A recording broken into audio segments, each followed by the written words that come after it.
संयुक्त व्यापार मंडल के तत्वाधान में आयोजित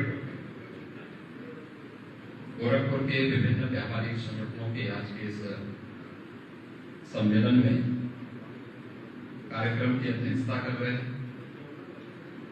संयुक्त व्यापार मंडल के अध्यक्ष श्री सीताराम जायसवाल जी, माननीय सांसद श्री रविकिशन शुक्ला जी, राज्यसभा के सांसद डॉक्टर राधा मोहन दास अग्रवाल जी, भारतीय जनता पार्टी के प्रदेश के उपाध्यक्ष और विधान परिषद सदस्य डॉक्टर धर्मेंद्र सिंह जी, गोरखपुर ग्रामीण से विधायक विपिन सिंह जी, क्षेत्रीय अध्यक्ष श्री शैजानंद राय जी, महानगर अध्यक्ष श्री राजेश गुप्ता जी, उत्तर प्रदेश व्यापारी कल्याण बोर्ड के उपाध्यक्ष Shri Pushpwant Jain ji, chamber of industries के पूर्व अध्यक्ष श्री सुरेंद्र कुमार अग्रवाल जी, अनूप किशोर अग्रवाल जी और भारतीय जनता पार्टी के महापौर पद के प्रत्याशी डॉक्टर मंगलेश श्रीवास्तव जी, विभिन्न सामाजिक और व्यापारिक संगठनों के पदाधिकारीगण और उपस्थित भाइयों बहनों, मुझे प्रसन्नता है कि आज संयुक्त व्यापार मंडल के संयोजकत्व में विभिन्न व्यापारिक संगठनों के पदाधिकारी एकजुट होकर के भारतीय जनता पार्टी के प्रत्याशियों के समर्थन में आज यहाँ पर एकत्र होकर के अपना आशीर्वाद प्रदान कर रहे हैं। मैं इस अवसर पर आप सभी का हृदय से अभिनंदन करता हूं।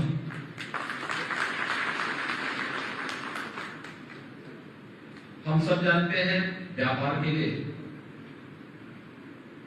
सुरक्षा और शांति अत्यंत आवश्यक है, उसकी पहली शर्त है। आज देश के अंदर एक विश्वास बढ़ा है।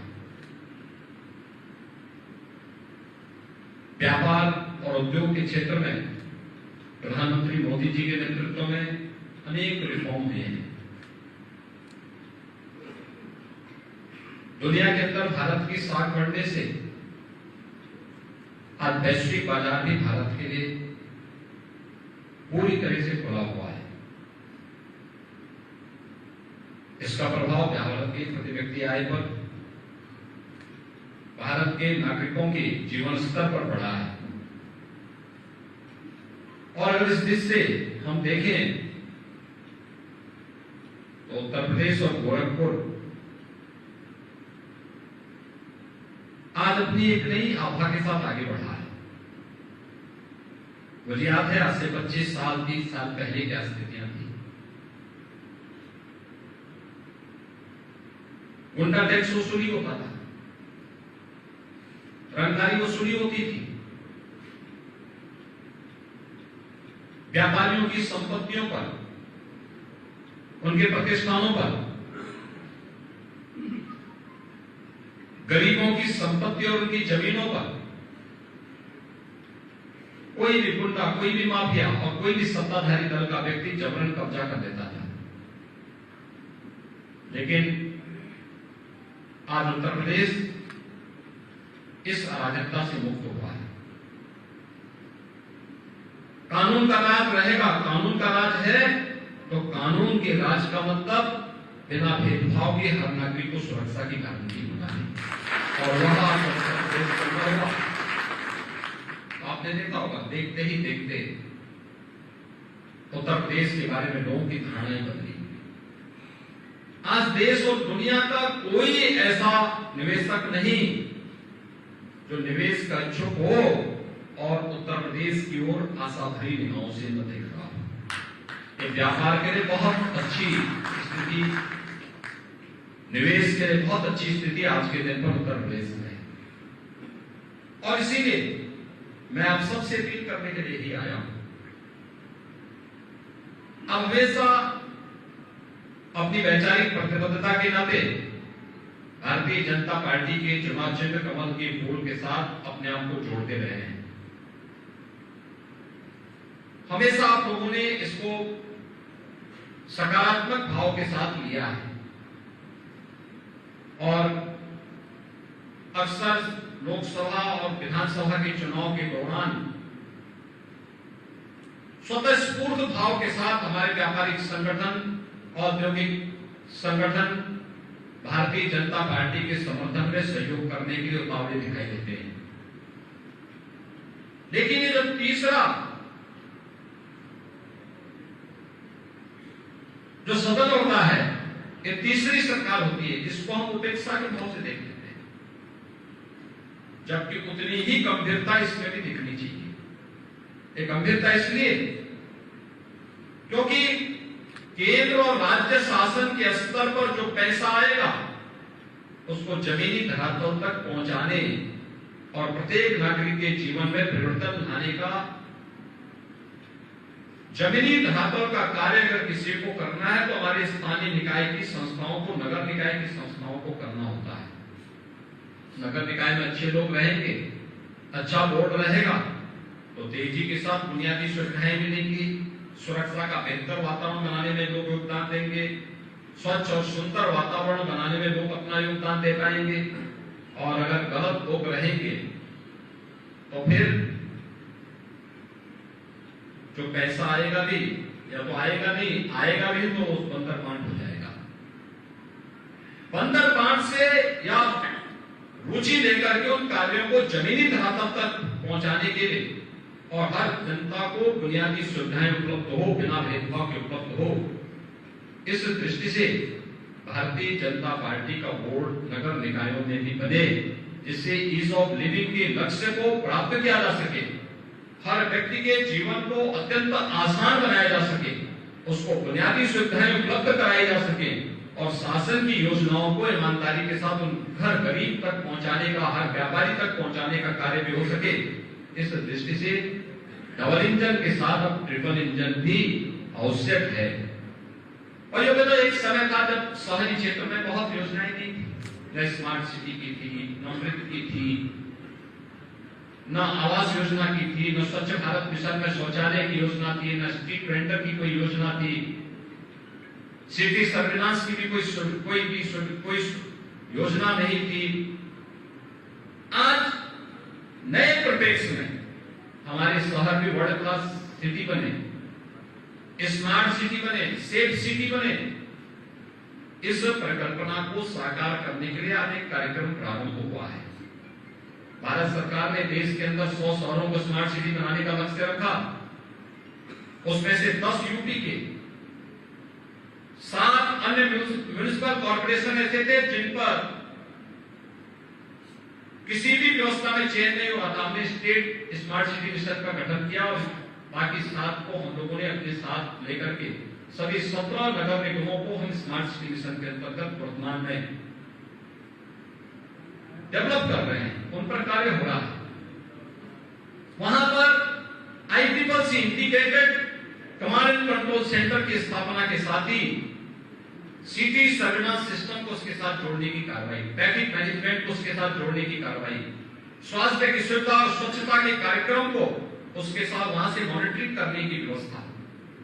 यानी एक सिस्टम से हम शहर को स्वच्छ भी बना दे रहे हैं, सिटी की सर्विलांस सिस्टम को भी अच्छा कर दे रहे हैं, स्वास्थ्य की व्यवस्था को भी मॉनिटर कर रहे हैं और स्वच्छता की व्यवस्था को भी वहां से मॉनिटर करने का कार्य किया जा रहा है। ये अनेक कार्यक्रम हुए हैं। अच्छे बोर्ड गठित होने का परिणाम क्या होता है? पब्लिक ट्रांसपोर्ट को भी बेहतर किया जा सकता है। आज गोरखपुर में लगभग 40 इलेक्ट्रिक बसें चल रही हैं। आने वाले समय में मेट्रो की ओर भी हम बढ़ेंगे। जहां आवश्यकता पड़ेगी वहां रोपवे की भी व्यवस्था देंगे। जहां पर जिस प्रकार की आवश्यकता होगी हमें समय के अनुरूप चलना पड़ेगा। पहले गोरखपुर की सड़कें सिंगल लेन की हुआ करती थी, आबादी कम थी, आबादी बढ़ी, डबल लेन करने का बड़ा प्रयास किया गया। आज 4 लेन की सड़कें, महत्वपूर्ण मार्ग 4 लेन के बने, व्यवसाय बढ़ रहा है, उसके अनुरूप हमें भीड़ को देखते हुए, पब्लिक की डिमांड को देखते हुए उस प्रकार की सुविधाएं तो देनी पड़ेगी। ट्रैफिक की व्यवस्था को बेहतर करना पड़ेगा, मल्टी लेवल पार्किंग बन रहे हैं, बुनियादी सुविधाओं में बढ़ोतरी हो रही है, और इन सभी के लिए आवश्यक है अच्छा बोर्ड गठित हो। गोरखपुर नगर निगम हो या अगल बगल के जितने भी नगर निकाय हैं, इन सब में। और इसीलिए आज मैं आप सबसे अपील करने के लिए आया हूं कि डॉक्टर मंगलेश श्रीवास्तव जी को भारतीय जनता पार्टी ने अपना प्रत्याशी बनाया है। वैसे भी आप स्वतःस्फूर्त भाव के साथ इसके साथ लगे हैं, लेकिन ये कठिन होता है। हर व्यक्ति अपेक्षा करता है कि मुझे व्यक्तिगत रूप से प्रत्याशी बोले तब मैं चुनाव प्रचार में रहूंगा। ये कठिन होता है। एक व्यक्ति को तत्काल बोला गया कि भाई आपको चुनाव लड़ना है, तो चुनाव के नामांकन की तैयारी, फिर नामांकन की अन्य प्रक्रियाओं को पूरा करने, और जब संपर्क की बात आई तो ये कठिन होता है कि 10 से 12 लाख की आबादी के बीच में कोई व्यक्ति जाकर के एक घर से एक व्यक्ति से बातचीत करके उसे अपील कर सके, बहुत कठिन है। इसके लिए सबसे बेहतरीन माध्यम सम्मेलन, और इसीलिए मैं स्वयं भी आपसे अपील करने के लिए आया हूं। आप सभी डॉक्टर मंगलेश श्रीवास्तव का प्रतिनिधि बनकर के अपने मोहल्ले में, अपने संगठन की बैठक स्वयं करके, अब ये भी समय भी बहुत कम है, 4 मई को पोलिंग होना है, आज 29 हो गई है, अब कितना दिन रह गया, 2-3 दिन, यानी 4-5 दिन का इस समय बचा है। 4-5 दिन के अंदर अपने अपने संगठन की, दवा विक्रेता संघ अलग से अपना बैठक करे, चैम्बर और ट्रेडर्स अपनी बैठक अलग से कर ले, कपड़ा व्यवसायी संघ अलग से अपनी बैठक कर ले, अलग अलग संगठन, अलग अलग किराना कमेटी अपनी बैठक अलग से कर ले, और अलग अलग बैठक करके सब जगह से प्रस्ताव पारित करके अपने मोहल्ले में अपने संगठन की तरफ से एक होर्डिंग प्रत्याशी के पक्ष में, भाजपा के पक्ष में अगर आपकी तरफ से लग जाता है और चुनाव के दिन मतदान करने के लिए तैयार करके रखा है, तो भाइयों दोनों अपने आप में काबू स्थिति के अंदर बनेगा, फिर अधिक से अधिक मतदान भी करते हुए अति आत्मविश्वास में कतई मत रहना। अति आत्मविश्वास हमेशा घातक होता है। और दूसरा, 4 मई को नेपाल जाने की भूल भी मत करना।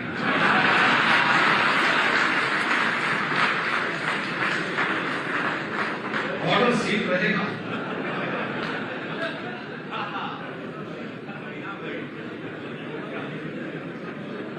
उस दिन प्रातः 6 बजे से लेकर के शाम 6 बजे तक केवल आपका फोन, पहले स्वयं मतदान करना और फिर फोन का उपयोग करके एक एक मतदाता को मतदान करने के लिए तैयार करने के लिए यह जिम्मेदारी आपको मैं सौंप रहा हूं, संयुक्त व्यापार मंडल और विभिन्न व्यापारिक संगठनों को। आपको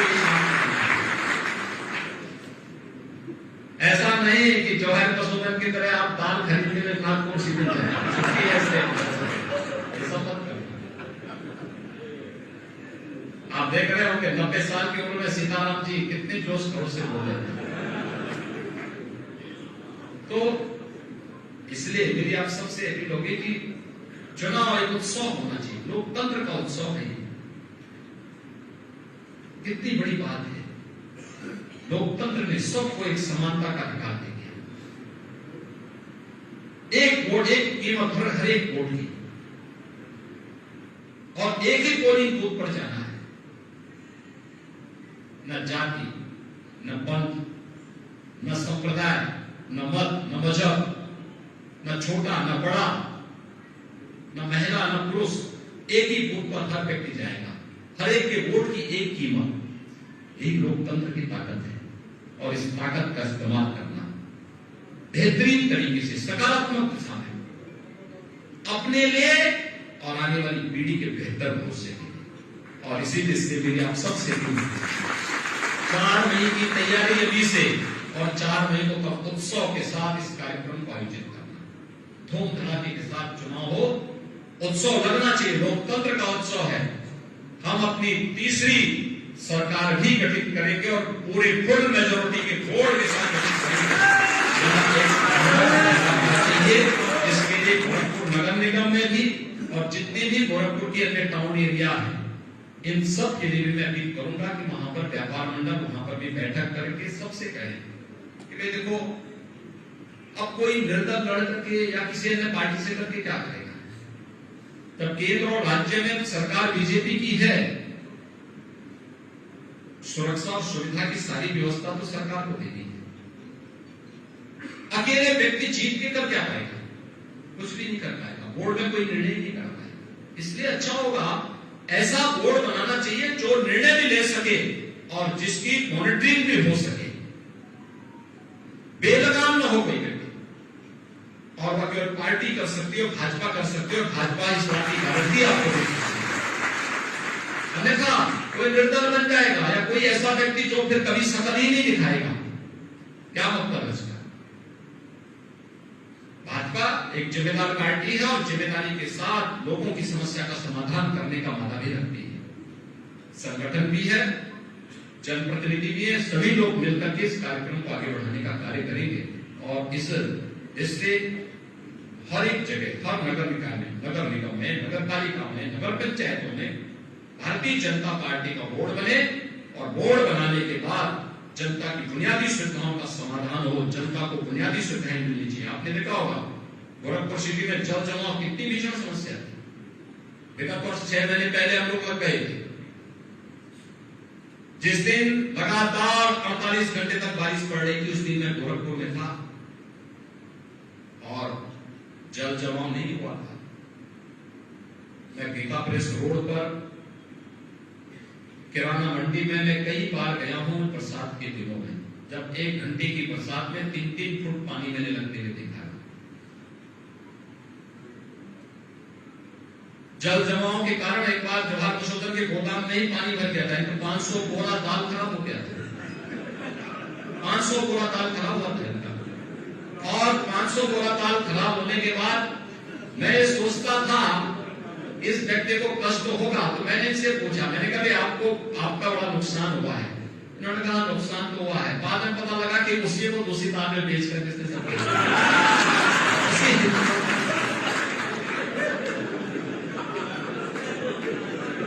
ये भी एक कला है। लेकिन 3-3 फुट पानी मैंने देखा था, और इस बार जिस दिन लगातार 48 घंटे बारिश थी, मैं स्वयं गोरखपुर में था, मैं देख रहा था।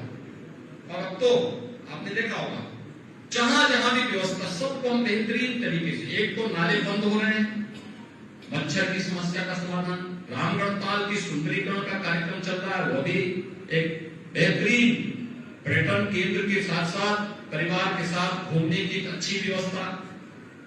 और तीसरा, बड़े बड़े नाले फिर से बनाए जा रहे हैं, जैसे गुड़धुआ नाला को आप देख रहे होंगे, नाला भी बनेगा, दोनों तरफ सड़क भी बनेगी।